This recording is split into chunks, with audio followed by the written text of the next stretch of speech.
Yeah, I looked at number 17, I think it was. Uh-huh. The one with the. Did you see my hint? Did you get my hint? No, but I was in here this morning. Oh, you were. So, yeah. I got the triangle drawing. I looked at it again and I was like, done that. You're able to draw the triangle. It turned out like so wrong that it was unsolvable. I had the tangent lines touching at negative 1 and 1, and that's. Yep. So it's kind of good for See, this is what I did, and then I just did the area of which. Well, that means there's got to be a derivative set equal to 0, you know, somewhere in there. There's got to be all that. I guess I never gave them the answer for the asked for. I just found X and I.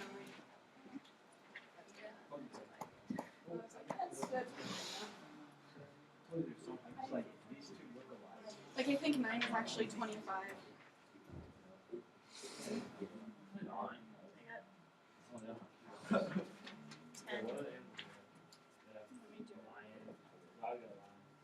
But I know I got my equation right because that was in the back.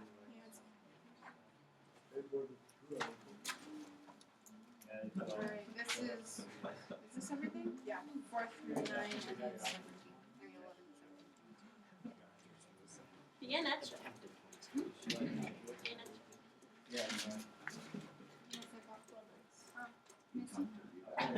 Merci beaucoup. What is that? Thank you very much. Merci beaucoup. Merci. A lot of things. I've said that before. No one knows what Zooptolog means either. They just say it Zooptolog because it was in Beauty and the Beast. Zooptolog, she has emerged. Okay, this is something to just set aside for right now, and we'll come back and talk about this later. I just want to get it handed down here. I refer to this as the business packet. It's from another textbook. It's just some applications, some business applications of max-min types of problems. So yeah, today's we'll spend the second day here on these optimization problems. We'll be going on to some different a different topic tomorrow for a few days, but then we will be wrapping back around and reviewing, you know, all the stuff, the parametric and the optimization, and then the new thing we do the next couple days. So it is important to I mean, this is a tough stretch through here, really. And so you really need to spend some time on it and probably be coming in. A number of people were in this morning. If you're having some difficulty, for example, I was just talking to a couple of you back there, like on 22.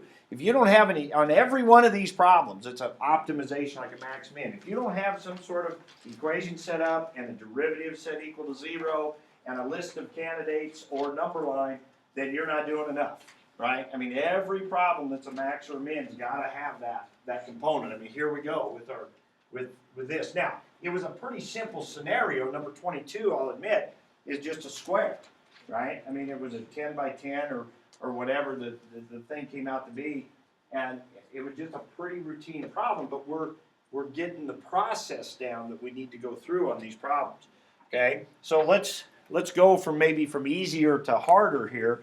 22 probably would have been along the lines of the easy, on the easy side of these kind of problems, okay? When we get to our quiz, right? If I give you one like number 22 on the quiz, I think when we get to that point, none of them probably felt easy today, but when we get to that point, 22 should feel like an easy one. Okay, let's just take the part where they gave you, what was the first one? They gave you a fixed perimeter. What'd they say? Well, that is, okay, we're doing a rectangular. We're going to put fence around a field that's rectangular. Let's call that X. Let's call that Y. And they told you that was how much? How much fencing did you have? How much? $40 worth. And it was $1 per foot. So the feet and dollars are the same, right? $1 for every foot. So 2x, so the cost would be the same as the perimeter. So 2x plus 2y would be 40, right? But now let's back up a minute. Step one, identify what we're trying to maximize or minimize. What was that here? Area. We wanted a max area. Step two, write an equation for that. So if you identify that you need a max area, you better be thinking, I got to write A equals something. If you're going to do a max profit, you better be thinking, I want P equals something. Okay? That's the key to getting started. If you can't get that, I mean, if you're saying, I don't know where to start, then there's the problem. Number 4, what were they wanting you to do? Minimize distance. Then you better have a D equals something, right? Or else you haven't gotten started. So like Spencer was asking me, several people in their class asked, well, where does the 0 and 1 come in? Well, that's where it comes in. You're wanting to minimize the distance. You better have a D equals and then a distance equation after that. Okay? That's how you've got to get started. So on this one, so even before I wrote this, I should have probably wrote A equals X times Y. That's what I should have written down. Okay? Then I look at the other information that I have and I'm like, okay, and this would be step 3. Step 3 is let's get that in terms of one variable. Okay? Well, what other information do I have? Well, I got $40.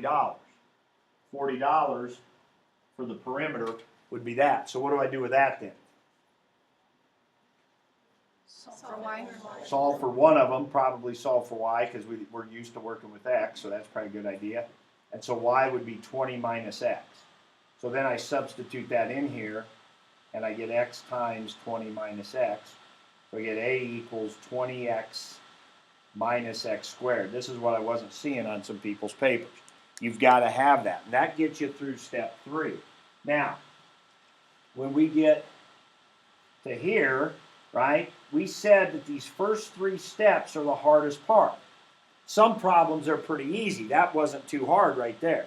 17, it's really hard to get through those first 3 steps. Okay?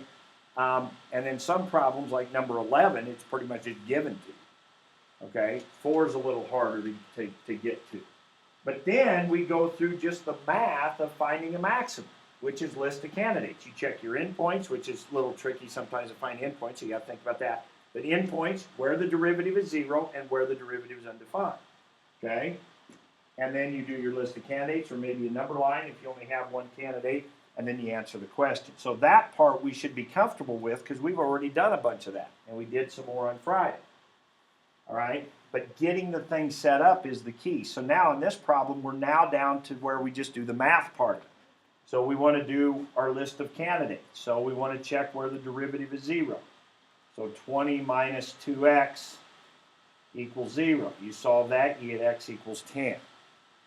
Right? So that's one of your candidates. What do we do with our candidates? Plug them back into the thing we're trying to maximize or minimize, which is this right here. So we're going to do A of 10. Now what are my other candidates? Well, where the derivative is undefined. Well, is this ever undefined? No. So A prime never. Now I'm not going to go through and write this down every time, but you sure need to, especially on a quiz. Right? A prime is never undefined. A prime is 0 here. And what about my endpoints? And that's when you ask yourself, okay, endpoints are x values, or your input, whatever your input is. Here our input is x. It could have been length and width. I wouldn't have to use x and y. I could have used L and W here. So maybe my variable was L through here. So then I'd ask myself, what's the littlest L could be? Okay, well in this case I'm using x. What's the littlest x could be? 0, right? Now that seems strange. We talked about this on Friday. You wouldn't even have any area if x is 0. Well, okay. Usually that's what happens. A lot of times with endpoints, they end up being the opposite of what you're looking for. We're looking for max area. A lot of times endpoints might end up being the other in these real life examples. They'd be the minimum, okay? Which is good. That helps justify that this is the maximum. What's the biggest x could be? 20, and that comes from this up here. Because the biggest x could be is if you didn't use any of your fence for y, right? The biggest x could be is if you didn't use any fence for y. If you didn't use any fence for y, then you'd use all of the money for x. So 2x would equal 40 or x would equal 20. So the biggest x would be 20. Yes, Brent? Is it necessary to write the endpoints if they're not even realistic? No. However, you would have to discuss, because then that leaves you with one candidate, and then you either need to do a number line or have some sort of discussion.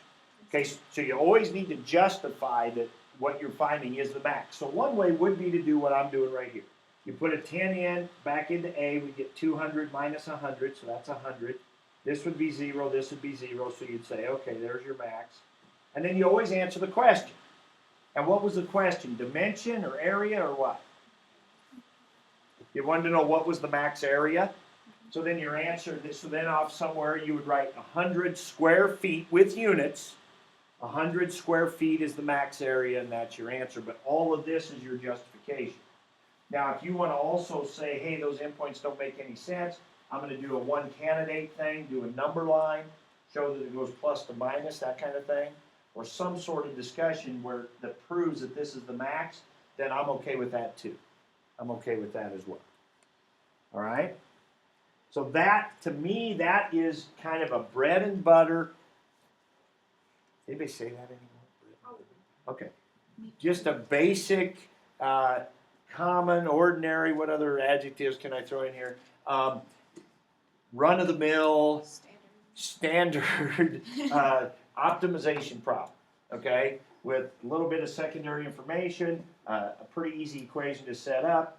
You plug that in, and that's a time sign, by the way, so we're not getting confused with that. And then a pretty simple derivative, some endpoints, and away you go.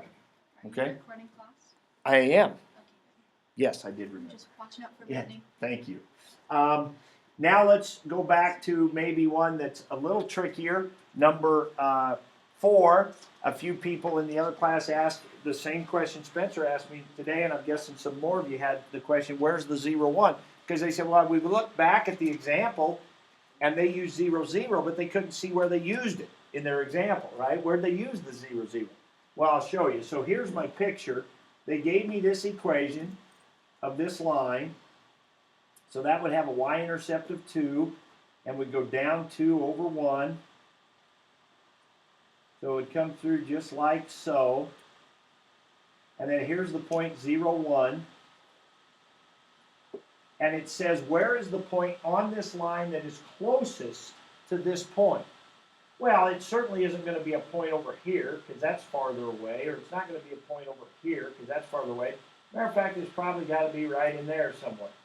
Now, I don't know what that point is, so I'm going to label it XY. This is what you did on number 43 in the packet the other day when we did that. Remember when we drew that picture and I just labeled it XY? Okay? There is the distance right there. So what I was saying earlier, step 1, identify what you're trying to do, which is minimize distance, and step 2 is you better have a D equation. Well, how do we write this distance? Square root of, subtract the x coordinates, x minus 0, that's where the 0, 1 is going to come in. Y minus 1 squared. Now you can probably see where the 0, 0 came in. In their example, they just had x squared plus y squared, didn't they? Well, they subtracted 0 from both of them, and that's what they got. Okay? That is how that goes. I want a distance. Now, this problem would be easily solved without calculus. You only need geometry. What is the rule from geometry? The closest distance, the shortest distance between a point and a line is what? I mean, look at the picture. I even drew it, so it looked like it. Perpendicular. Perpendicular. And this slope is -2, so what's this slope have to be? Opposite reciprocal, right? 1/2. So this has got to be 1/2 slope, and it goes through 1. So this little line segment that I just drew here has to be this line right here. And now I can just see where those two lines intersect, and that would be the point, right? But that's cheating. We're not interested in the answer just for the answer's sake here. We're interested in the process. Okay, that's why we're doing it. So yes, this would be one more easily solved with just a geometry fact. But we want to use the math here. So now we've got 2 variables. So what can we substitute? -2x plus 2 is the same as y here. Okay, it just seems to me always easier to label some unknown point as xy and then later come back and take the y out. But sometimes I will just, I mean, as you get good at this, you could have just labeled this yourself as x and negative 2x plus 2, and you could have just saved yourself that step. But it just seems to make sense to label it xy and then fill it in. All right, so our D equation is going to be x squared plus, and then we're going to have negative 2x plus 2 minus 1, so that'd be negative 2x plus 1 squared. All right, now, that is the thing we're trying to maximize, or in this case minimize, so we are now at step 3. Now, I'm just going to make one comment about this, and I'm not going to finish the rest of it for you, but you've got to do your derivative. So go ahead and do the derivative on your calculator. I don't think this is a bad one to do without a calculator, but go ahead and type that in.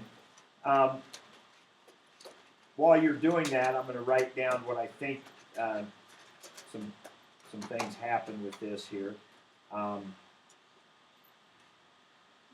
While you're doing this.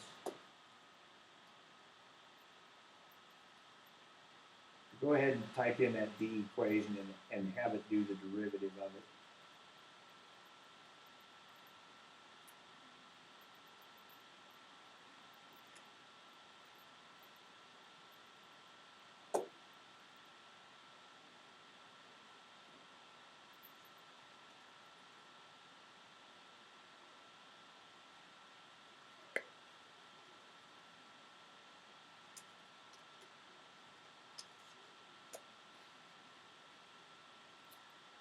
Okay, are you getting 5x minus 2 on top?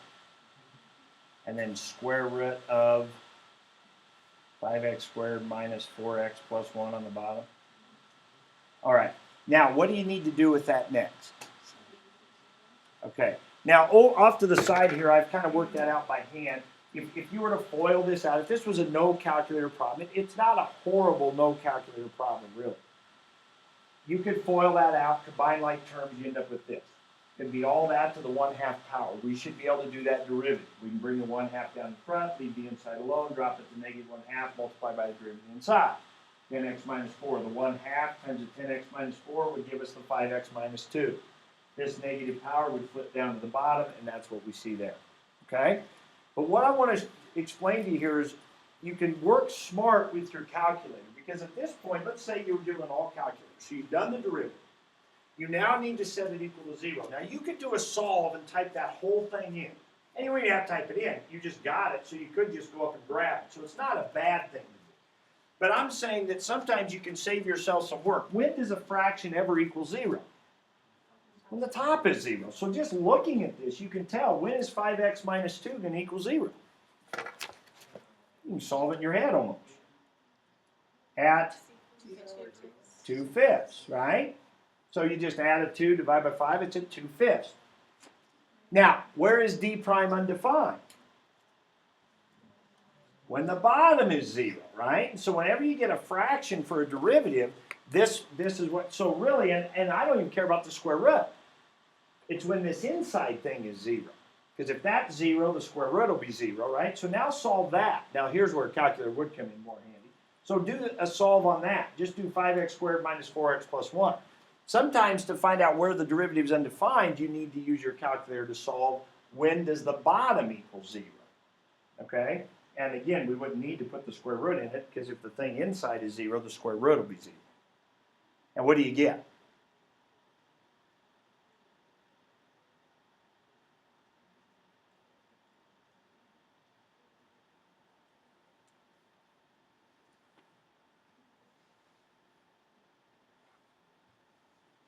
Brittany, they're busily working on their calculator right now. There's this awkward silence. I'm sure she appreciates What do you got? It False. says false. What's that mean? Means that it never equals It never equals 0. Okay? Now, somebody in our class asked about what, but also if the square root's negative, that's a problem. Well, I don't think it's ever negative either. You can do a solve with less than. You can see when it's ever less than 0. What you have is a parabola, faces up, it's shift up a 1. What you have is a parabola that's up above the x-axis. It's never negative. It's never 0. So it's never undefined. So we have found the only real candidate. Now, we could talk about endpoints. Okay, so let's look at our input of x. Where is the littlest x could be? X is the x-coordinate of this point. What's the biggest x could be? What are your endpoints? Negative infinity, infinity. There really are no endpoints. Now, remember what we're trying to do is minimize distance. Well, when the point gets way out here, what are you doing? Maximizing distance, right? The distance getting greater. So you could just, a sentence could say that. When x goes from negative infinity to infinity, the distance is getting larger. So this has to be the minimum. Has to be the minimum. And again, what did they want? Did they want the distance or did they want the coordinates of the point?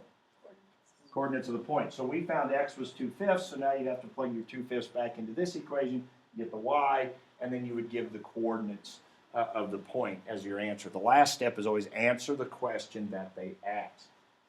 Answer the question that they ask. Okay? So that one, I don't know, was any harder than the last one? I'm not sure, other than you had to set up a distance formula, probably draw a picture, you know, that kind of thing. All right. I'll make one comment about 11. In 11, what I thought was tricky about 11 for people a lot of times is they tell you to, is it minimize? They tell you to minimize that, right? Isn't that it? They tell you to minimize that, but the problem is they don't name it. You know, I've been telling you if you're going to do a max profit, you got P equals. If you're going to do a minimum cost, you need C equals. Well, here you're trying to minimize this, you need a something equals. You need to name it something. So call it F. I don't know, whatever. You need to give it a name. So you have something to do the derivative of, right? So we want to do F prime there. Of course, we got to get in terms of one variable, but they told you x plus y was 4. So now you can take that fact to substitute in for the y. And then you got this equation F that you're trying to minimize. Do your derivative, da, da, da, da. So the same old steps apply there. Okay, so now let's get to 17. Now, as some of you know that came in and we visited this morning, one difficulty in 17 is understanding what it is they're asking and what the picture looks like. So I've drawn a kind of a dynamic version of this. So they have a parabola, and it fits snugly inside of a triangle, which means snugly means you've got tangent lines here. Okay? What they want to do is find the point where the triangle side touches the curve and makes the smallest area possible. Now, as you drag this, you can kind of see what we're talking about. If this triangle fits snugly up here on the parabola, then we've got a pretty decent sized area. But if we slide this point down, that area shrinks. And it keeps shrinking, and it keeps shrinking, and it keeps shrinking. If you're watching this number right here, okay? And it keeps shrinking, and then and it keeps moving. I guess I can't do that. All right, and then look what happens. It starts getting bigger again. Now the triangle's getting bigger and bigger and bigger and bigger, all the way down to a max as if this point is right here at 1. Okay, if x is 1. So it looks like my endpoints, I can see my endpoints here. X could be 0, or x could be 1. And I don't really have to worry about this side of the triangle, because as this side moves, that side moves with it. Okay. So there's my endpoints already. X could be 0, and I'd have an infinite area if this is horizontal. And then somewhere in here, it looks like I get a minimum area. And then the area goes back to get bigger again. Okay? So that's the picture I need. So those of you that follow on Twitter saw my hint. I'm not sure how helpful it was, but tried to. So I thought, well, I'm going to show this in class tomorrow. Maybe I'll throw it out there and see if it helps anybody. Okay? So here's the picture. I just labeled this point X, Y, just like we've been doing. And I went ahead and labeled a couple other points here. 0H and B0. Now, those of you that were here this morning know that that's really not quite, by labeling that B, what's wrong with that? Or not wrong, but That's only half, yeah. that's only half the base. The triangle really goes from here across. So the base of the triangle is there. So step 1 is identify what you're trying to minimize, which in this case is area. Step 2 is write an equation for that. So if this whole thing's the base, I call this coordinate B, that is half the base. So the B I have here is half the base. So a triangle area is half the base times the height. B is half my base, and my height is h. So the way I've labeled this, that is the area of that triangle right there. Okay? That is the area of this blue triangle. Okay? So that's steps 1 and 2 right there. Identify and draw and label. And write your equation. Step 3 is get it in terms of one variable. Well, my hint on Twitter was use slopes to relate b with x and to relate h with x. So a lot of times when you want to get in terms of one variable, you change h into b's or you change b's into h's. In this problem, we're going to change both b and h into x's. And that's one of the things that made this one a little tricky. Okay? So, here's the fact I'm going to use, and I'm going to use problem 43 from the packet that we worked on Friday. If you remember how we did that. We said a tangent line has 2 different ways you can think of its slope. One way is what? The derivative, because that's by definition what derivative is. The derivative of a curve is the slope of the tangent line. And what's another way you can do slope? 2 points. Unfortunately, most of the time on a tangent line, we don't know 2 points. All we know is the 1 point where it touches. But in this problem, we do know. We actually know 3 points. Now, we don't know what they are yet, but we can label 3 points on that line. So, the first thing I'm going to do is write the slope between those 2 points. So I'm going to, oh, and by the way, I'm going to change this to x, and then what's y in this problem? 1 minus x squared, right? Because this is the parabola. So I'm going to change that point to that right there. Okay? So I'm going to do the slope between those 2 points. So that's going to be 1 minus x squared minus h over x minus 0. And that's got to equal what?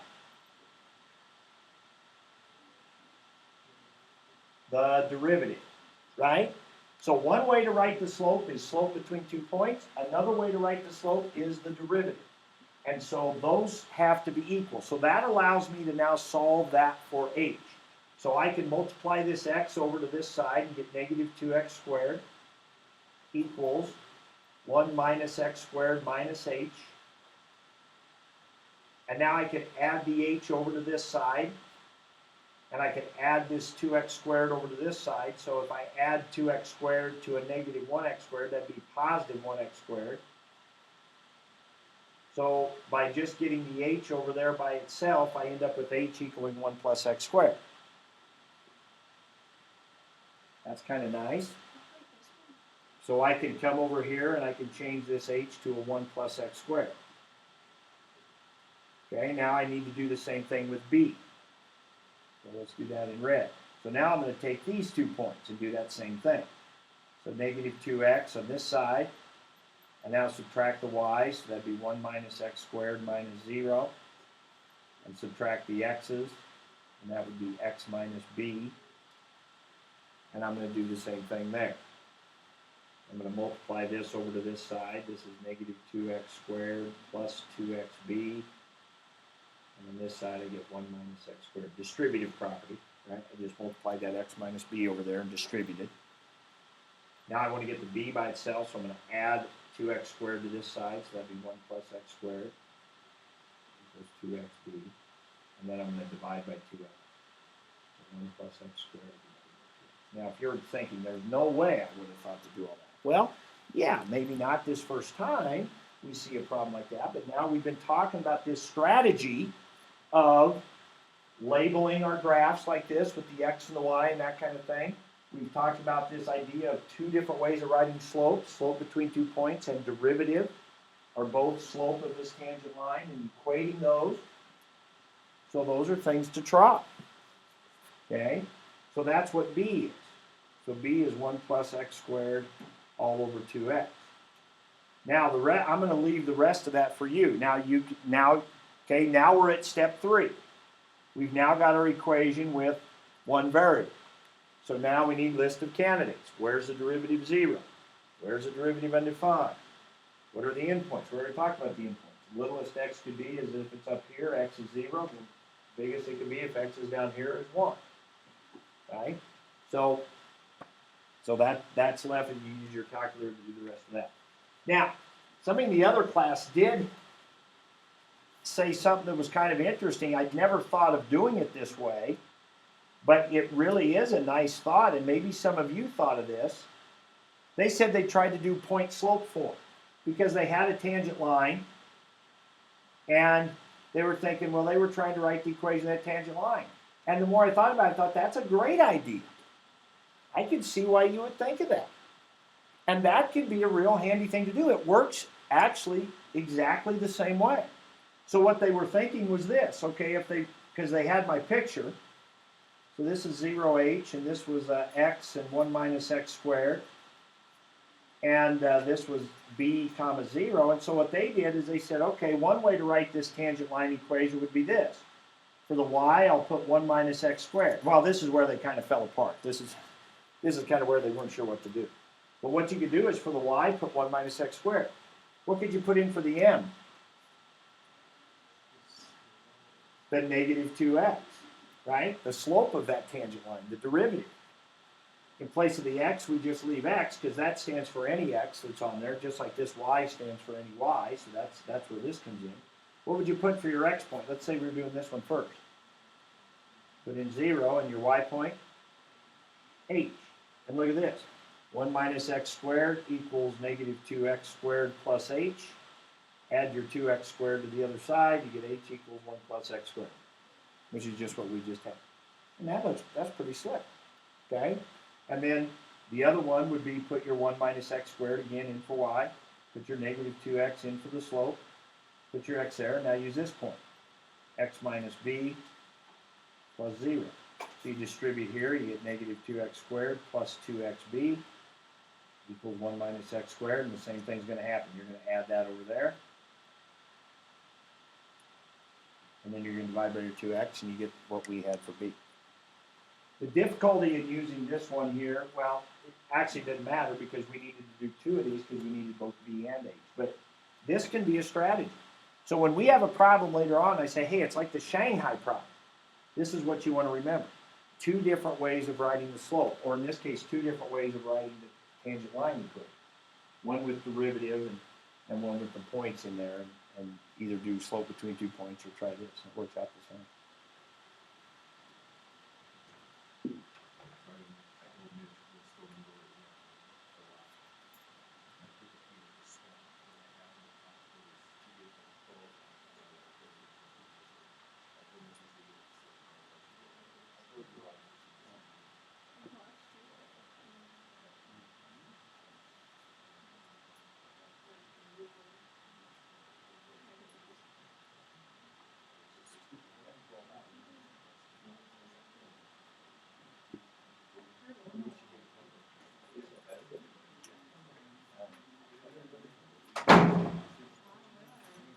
All right. So there we go. Why don't you go ahead and get out that packet that I gave you, the business, what I call the business packet there. Basically, we need, at this point, there's nothing new to add today. It's just about practice and seeing the different scenarios and keeping in mind the steps. But it's hard in these kind of problems. It's not, I mean, everyone's a little different. Everyone's a little different. You just got to keep in mind the overall concept of what it is you're trying to do. You're trying to write an equation that can be maximized or minimized and get it in terms of one variable. And then you're following the steps that we've set out to justify something's a max. The old list of candidates, where the derivative is 0, that kind of thing. And then working through that process, yeah. I don't know if you've actually worked through a problem where the derivative was actually undefined, but what do you do when you get to that? That just becomes, yeah, that's a good question.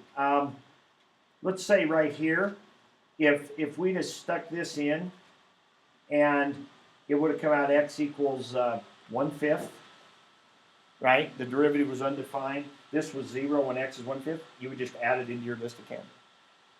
You would just take that 1/5 and you plug it back into the original. Now, sometimes Sometimes when you find where the derivative is undefined, you find that the original is also undefined at that point, and then it's just not one of the answers. Now, undefined usually a lot of times means infinity, so it's probably a max as opposed to a min, you know what I mean, that kind of thing. So, yeah, it just becomes, if the derivative is ever undefined at a certain x coordinate, it just becomes one of the list of candidates you can plug in. Yep. All right, so let's take a look here at that packet that I gave you. There are some terms. If you go to, I think it's page 216 in that packet. So it's towards the end. There's a list of terms. If you were to major in business, you would have to take a calculus class. Now, a lot of colleges, they have a separate calculus class just for business majors called applied calculus. And it's probably a little easier overall than a regular calculus. But it focuses more on the business side of it and the application side of it. And so our book doesn't have a lot of those in it. So I got these from another book. And these are kind of some business, because max profit is kind of, you can see where optimization would be a really useful thing in business. So these are some terms that we just need to be familiar with. Usually in these problems, we use X to be the number of units we produce. So if we're going to make some product, X would be the number of units we produce. Now, for our sake, we'll just assume that any that we make, we also sell. We're not going to have a lot of unused inventory, you know, whatever. So we're going to assume however many we produce, there is also how many we sell. All right? Little p is going to be the price per unit. Now, that might not be a fixed number. It might change. You know, if you sell 1,000, it would be at this price, but if you sell more than that, maybe the price reduces. Right? You get it, like if you're a wholesaler and you sell to a store, if they make a big order, you'll give them a break on the price. So the first 1,000, you'll charge them this much, but for every unit after that, you'll knock a penny off the price or something like that. So this little p, that could be an equation with X in it, because it might depend on how many units you buy or produce or whatever. Okay, so that's little p. Revenue is the money you bring in. That'd be like the gross. Okay, that would be, right? I mean, that would be before your costs are taken into account. So that's simply the number of units times the price.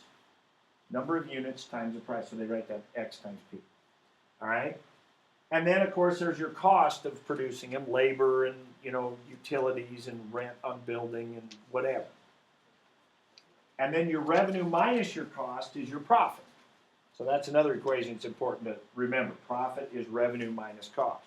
So if we're wanting to maximize profit, we got to write a profit equation. All right, C bar is the average cost per unit. Sometimes they're interested in not just overall cost, but cost per unit. Well, then you just take your total cost divided by X, the number of units. Okay? So a lot of times you want to minimize total cost or you want to minimize average cost per unit, either way. And then the derivative ones are over here. Now, the terms they use in business, they don't use the word derivative so much, but they'll use the term marginal. Marginal profit, marginal revenue, and marginal cost. That's just derivative. Now, we've talked about this a little bit, although we didn't use that term. Back when we were first learning about derivatives, I gave you, okay.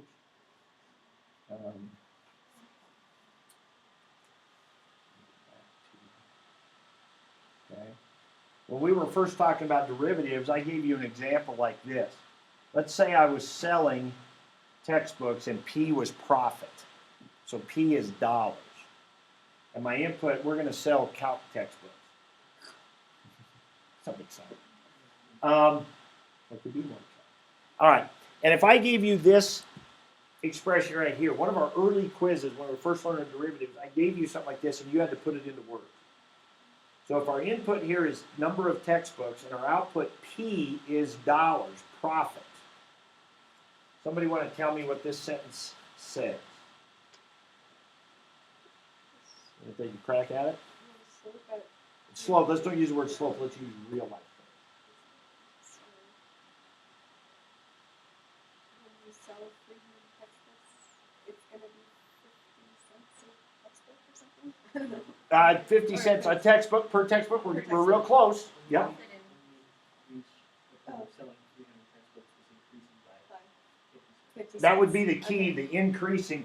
At 300 textbooks sold, our profit is increasing, since it's positive, 50 cents per textbook, right?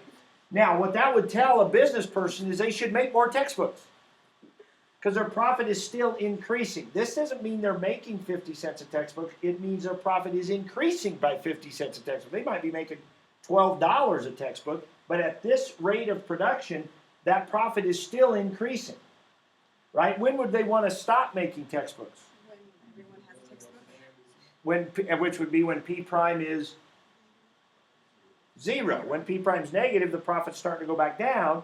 Well, and that makes sense, right? When P prime is 0, sure, profit's going up, up, up. At some point, it goes down. Maybe you're making too many textbooks. You have to pay overtime and those kind of things. The costs are starting to drive down the profit, and so at some point, there's maybe an optimum number you should be producing to maximize your profit. This is called the marginal profit. So a business person be interested in the marginal profit being 0. When the marginal profit is 0, that's when the profit is a max. If the marginal profit is positive, that tells them the profit is still increasing. So they should increase production, okay, to keep that going. So those are the terms that they would use, but basically they just mean derivative.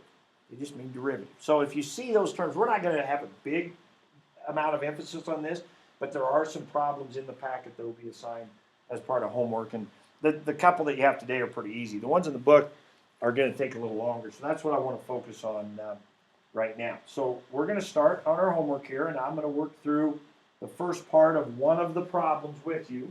So if you get out your assignment sheet,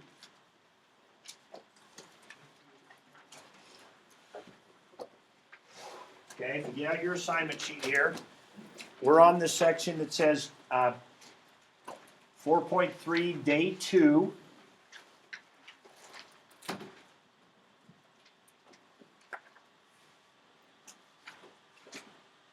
And then there's also a couple of problems in the business packet you're supposed to do. Number 3 and number 8, I think it says. Okay?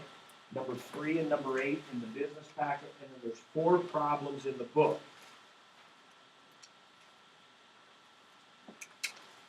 19, 21, 27, and 28.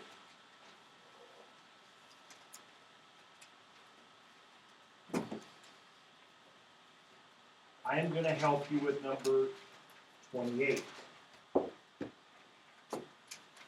Now, as you know, it doesn't sound like a lot of problems, but you know there's probably more to it.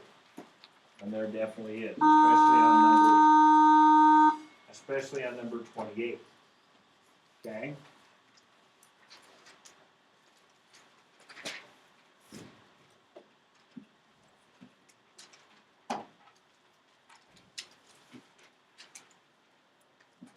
Go ahead and read number 28, if you would.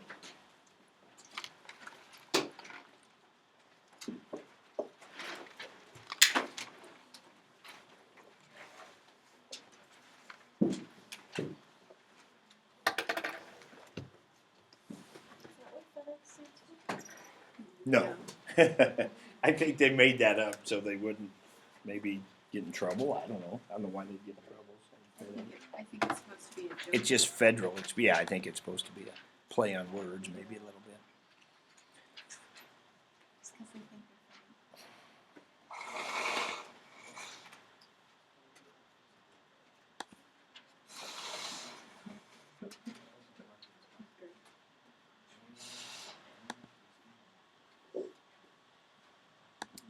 Now,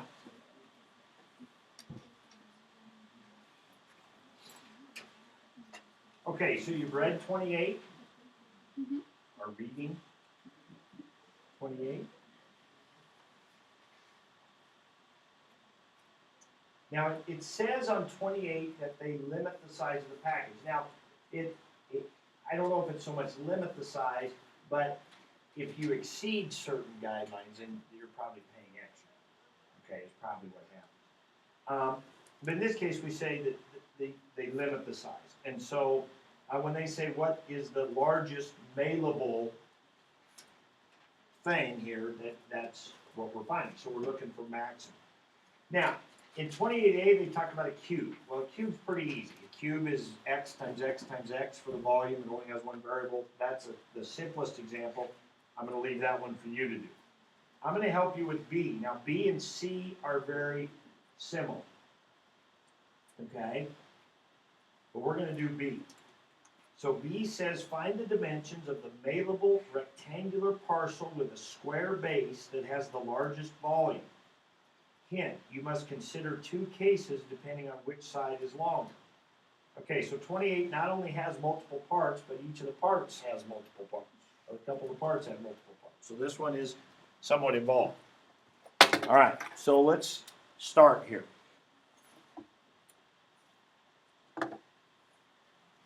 So we're talking about a rectangular prism, like a box, with a square base.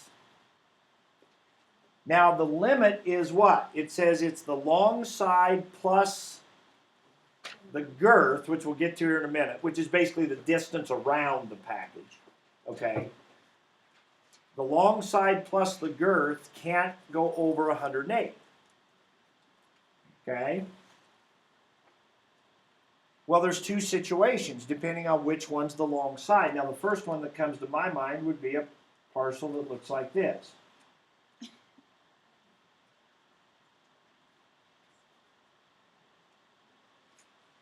Okay, something like so.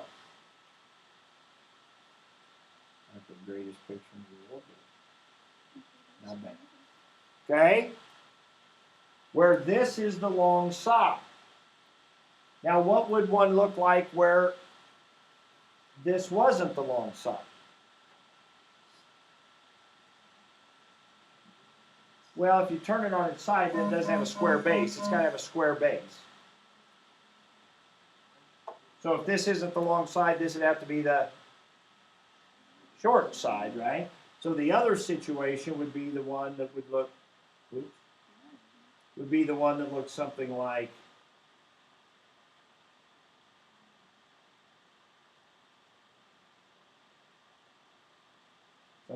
this, right?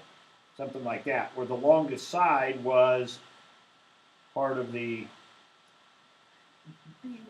I messed that up bad. I messed that up really bad.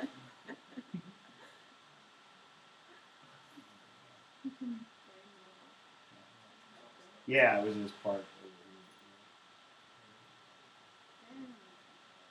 Okay, so that would be a situation where the long side is part of the square base. That's the longer side. Okay, so these are the two cases. So it's like two problems in one for 28B. Now 28C is the same thing except it's cylinders. Cylinders. So instead of this, so it'd be a circular, right, cylinder, or it'd be a short, fat kind of cylinder. All right, so once we go through 28B here, then you can, well, you're going to finish 28B and then you can go into 28C. All right, so now how should I label this?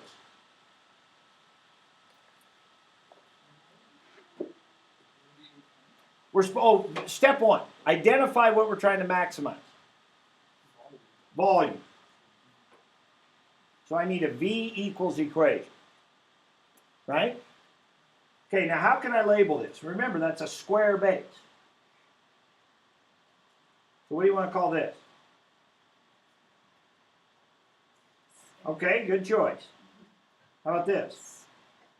X, not Y, because it's a square base, right? So it's got to be the same. And how about this? Or H, I don't care. L, this could be L, and this could be H, whatever. I mean, X and Y, Q, P, whatever. I don't care. I don't care what you use. But that would make sense, right? Now, normally, the volume of a box like this is length times width times height, which is 3 variables, which really sucks. They have 3 variables. We want to get 1. Well, it's nice. With a square base, we at least only have 2 variables, okay?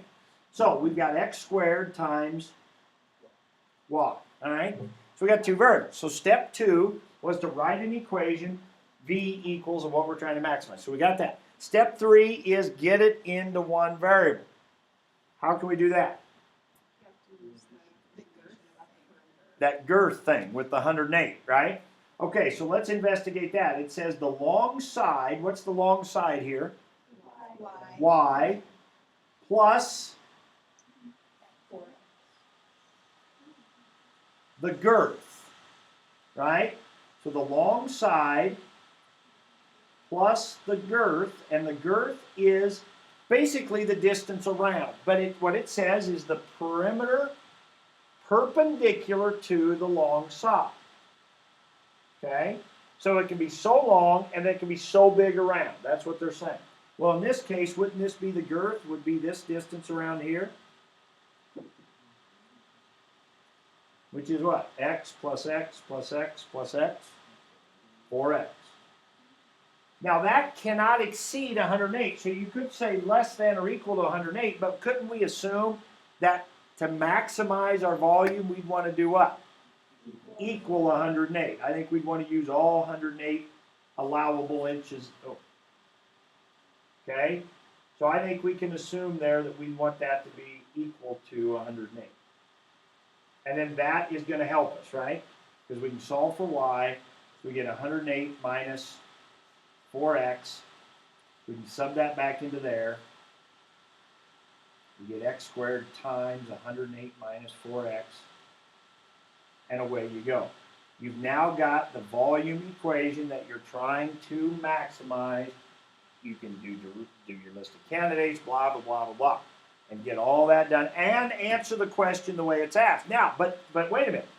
So you're going to be finding the max volume for this case, but wait a minute, that might not end up being the largest because it might be this one here.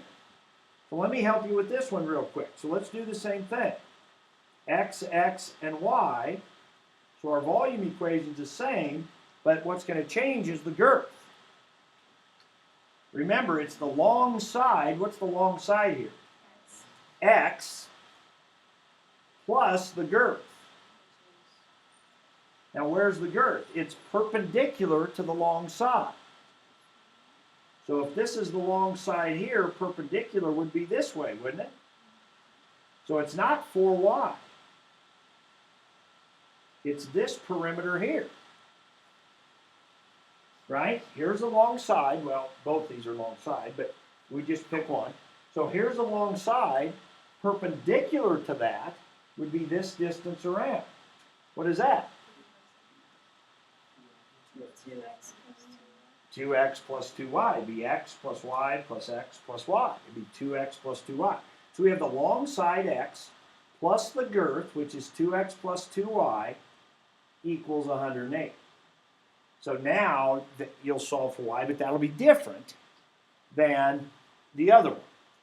Okay, so your volume, when you substitute that in, your volume equation will change. You'll get a different list of candidates. Also remember endpoints. Endpoints would be what's the littlest x could be and what's the biggest x could be. And so you'll have to think about that. Okay? Littlest x can be and biggest x can be, and that's going to depend on this girth formula. That's what's going to determine how big x can be. Littlest, of course, is probably 0, right? I mean, and then you could argue whether that really is anything, but I would use it. I think that simplifies things a little bit if you go ahead and use it. Okay, go ahead and work together now, and you can have the rest of the time. Like I said, the cube one in part A is a simpler version of that because it already is going to have one variable because it's a cube. And then C is just like this. It's got two different situations, but they're cylinders. And just to help you there, what's the volume of a cylinder? Pi r squared h. So once again, you've got two variables, so you'll have your girth formula there to help you get that in terms of just one. Okay? All right, go ahead and get to work, and I'll be sure and ask questions of each other and of me as you run into them, as you get stuck. Because this, I mean, we're going to move on to new stuff tomorrow, so we really got to work hard at getting this. I think tonight's homework's really important time to try to get all this a little clearer.